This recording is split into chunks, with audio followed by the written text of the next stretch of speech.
waan xanuunsanahay maanta dhan halkan ayaan iska hurday waxna ma cunin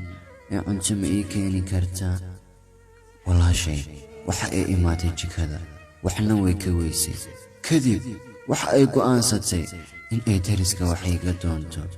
waxa ay soo heshay wax yar oo u soo dhibtootay waxayna bilowday in ay jiko sii gasho oo cunto iigu samayso aniga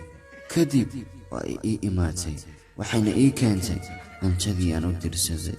anigana ma ogi dhibka ay ka soo martay cuntada aan raaxada ku cunaya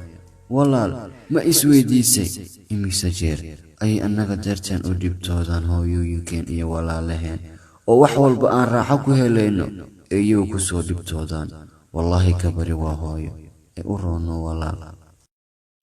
kaale ma waxaad ugu qaylin wax yar ay kuu samayn weyday war ma og tahay in adi dartaas wax walba u soo kacdo oo cunto kuugu samayso waa imaataa guriga adigoo wax walba kuu diyaarsan yihiin waa cuntaa waa cabtaa waa iska baxdaa laakiin ma ogid hawsha ay inoo hayso khasab ma aha inay iyadu wax walba noo samayso waayo iyadu waxay ku mashquulsan tahay howlaheenna kale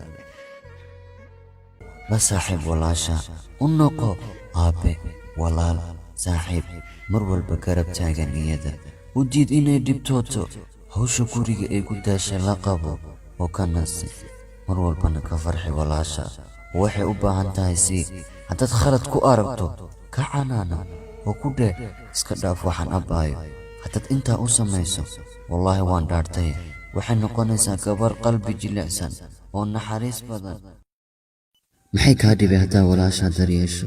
walaasha hadda u naxariisato ogow adna agteeda waxaad ka noqonaysaa qaali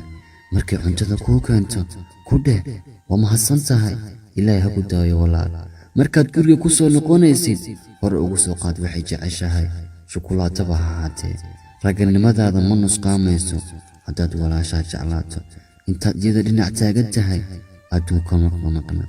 walaashaan waa sharaftaada ee dhowr walaal